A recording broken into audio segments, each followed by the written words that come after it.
Hello everyone, you're welcome to this edition of Let's Talk Africa. I have a special guest today, a very wonderful lady. You get to know her more. Actually, I'm in her office to do this talk on Let's Talk Africa. She's originally Kenyan. She was born in Kenya, so to say, but she's domiciled in the Republic of Ireland, and she's been doing a lot of things, not only in the Republic of Ireland, in Europe and the wider world, but most importantly in Africa. So I decided to bring her on this program to talk to her, to learn from her, and to share views as we do on Let's Talk Africa about developments in Kenya and some of the important things she's been doing. She's Salome Mbugua, the president of AkiDwa. I think she will explain more on some of the things she's doing and who she is. You're welcome to this. Thank you. Thank you very much, Uka. Thanks for having me. Yeah, I know you, but our viewers, many of them don't really know you, especially those outside the Republic of Ireland. Who is Salome? My name is Salome Mbugua. I'm originally from Kenya. I was born in Kenya. I'm an equality and gender activist, and I've been working on that kind of area for a long time, a very long time. So I'm passionate about issues of equality and human rights. Okay. You are the president of AkiDwa, and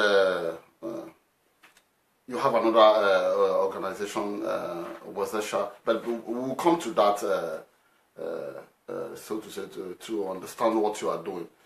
But the most important thing, like I explained to you, I want us to discuss on Kenya. But before we fast forward to Kenya, can you tell us more briefly about AkiDwa and Wezesha?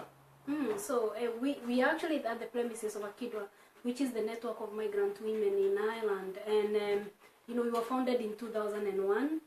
Our network has a lot of members, although we are operating during recession and economic crisis time. But we are based here in Buckingham Street. We've been here since 2011. Although our organization is 16 years old, we actually turned 16 this year. You can see our banner at the very back of our office here. We do a lot of work here. Mainly, we advocate for equality and justice for migrant women living in Ireland. And as we know, there are a lot of inequalities that continue to exist, especially among migrants and when people move into new countries. So our organizations works with the migrant on the ground, but we also work with the government, with the policymakers, to try actually and influence policies and to ensure that they reflect on the diversity of people living in Ireland today.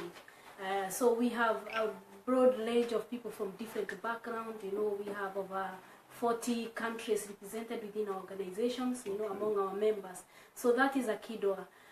We completely focus on migrant women and issues affecting migrant women, whether it's health, whether it's gender-based violence or employment. I also work with another organization that I also founded in 2010 called Wezesha.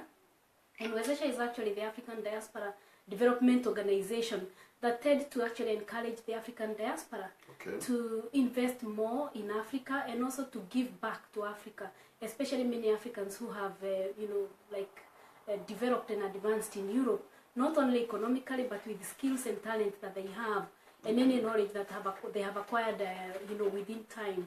We are members of the Africa Rising, which is a movement that was started in Africa, in South Africa. We are passionate about Africa and Africa advancing. We believe that in Wezesha, Africa has the potential to depend on its own and to progress beyond where we are. So that's where we are. We work in Congo and Democratic Republic of Congo and in Kenya. And I might talk about that later. All right, thank you very much. In a nutshell, you've heard Salome Mbugua.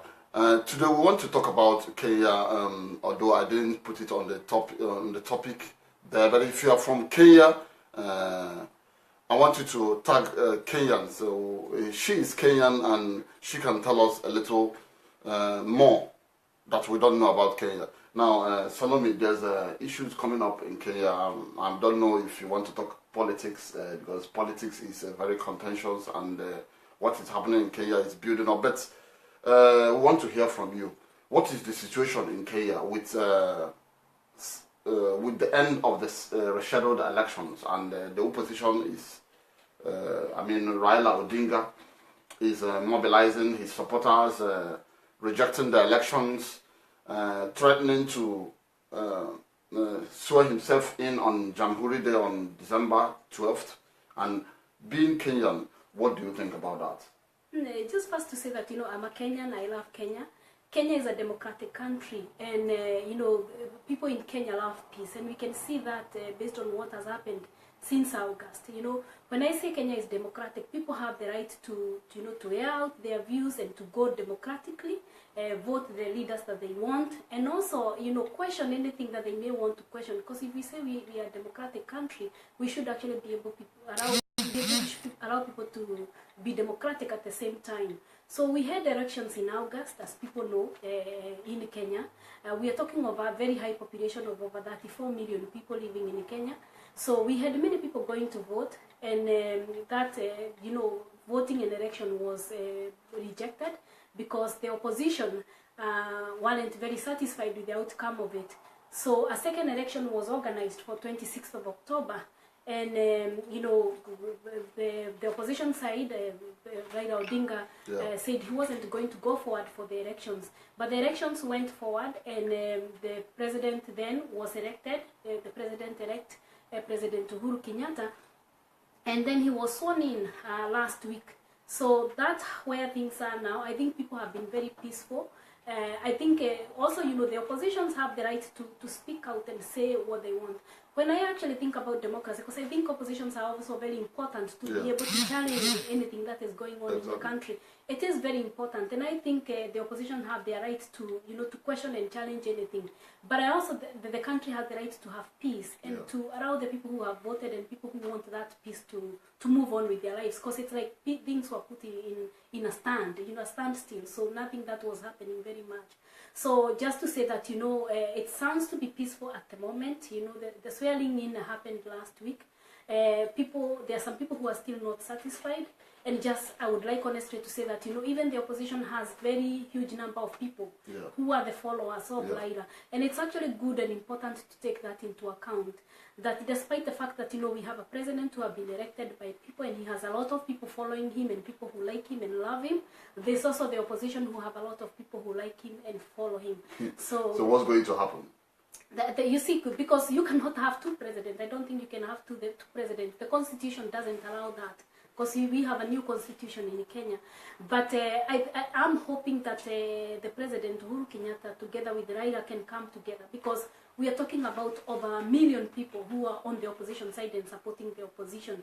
I think, and when we talk about our work in Wezesha and bringing the whole issues of reconciliation, and some people feeling that, things didn't go the way they wanted them to go, I think as a country it's very important that people are at peace, and also that they don't have a lot of issues within themselves.